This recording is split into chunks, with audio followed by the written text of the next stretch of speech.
Have you ever looked around at everyone else's life and quietly wondered why yours feels so hard to be proud of?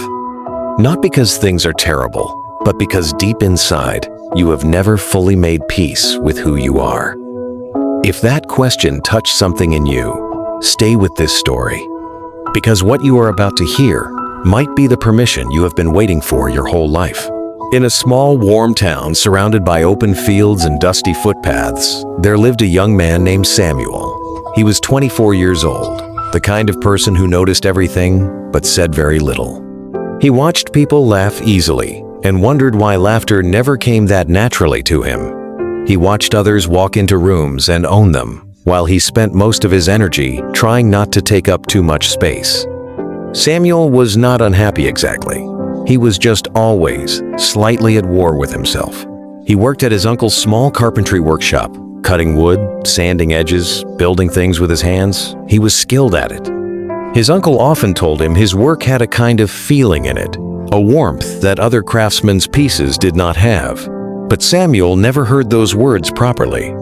He would nod, smile briefly, and move on, filing the compliment away somewhere he would never revisit.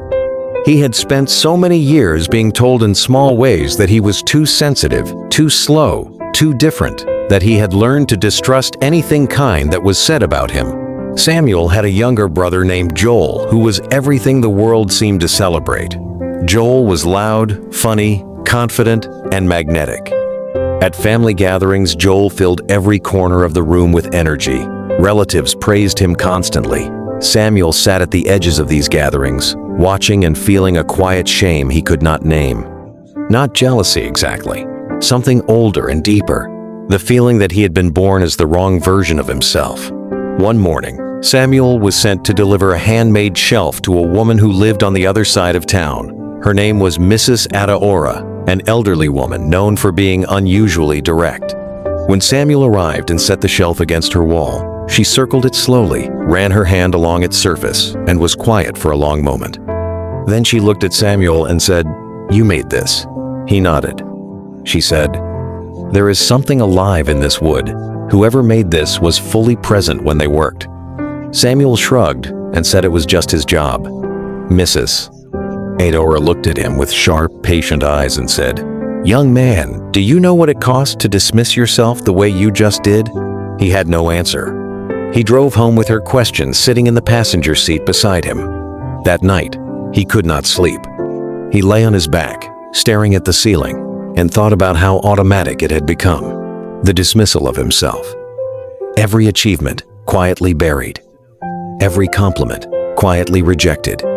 Every moment of genuine ability quickly explained away as luck, or accident, or the effort of someone else. He had been doing it so long that it no longer felt like insecurity. It felt like honesty. A week later, Samuel found himself at a small community gathering where an older man named Mr. Kofi was speaking. Mr.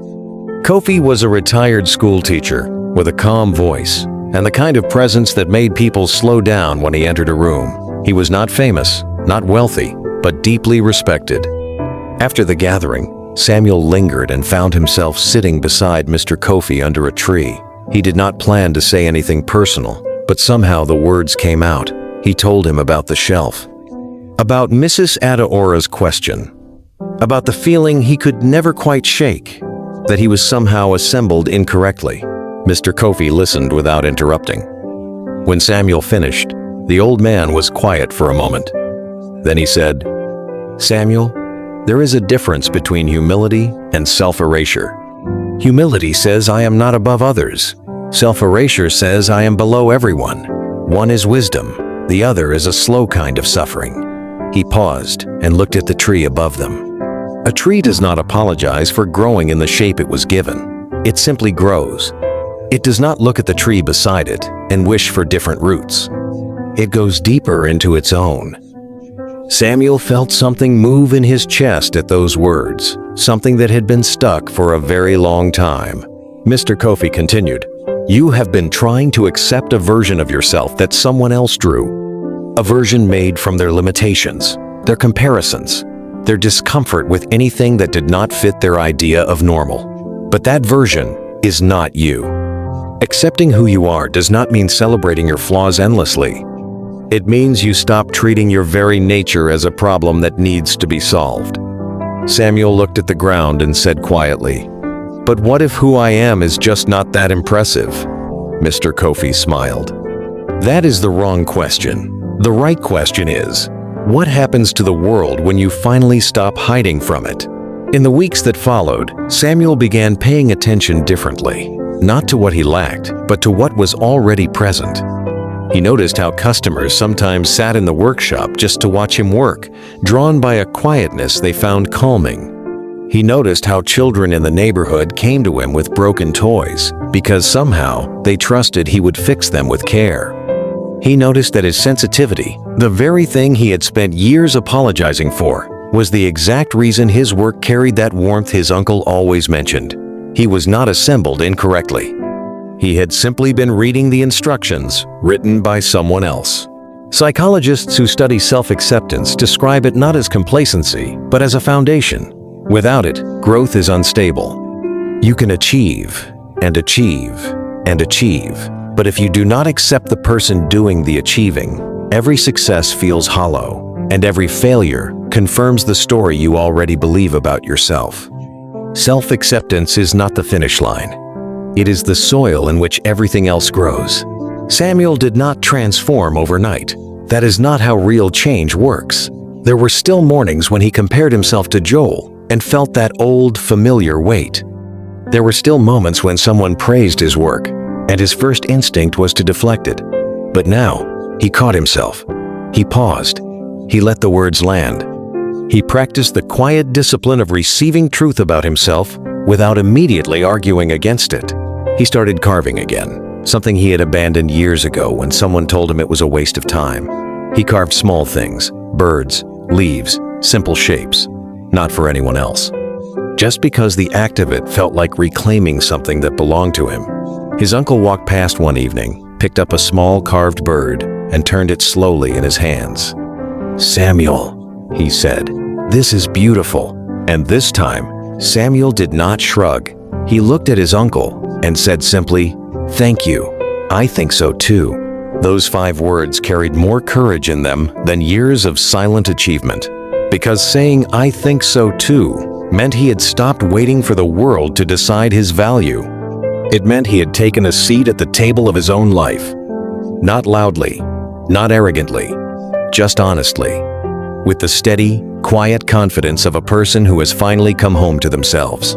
Months passed, and something that no one could quite explain began to happen around Samuel. People sought him out more, not because he had become louder or more impressive, but because he had become real.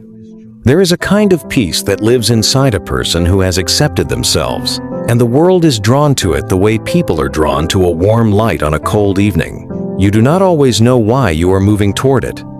You just know it feels safe. And this is the truth this story has been carrying from the very beginning.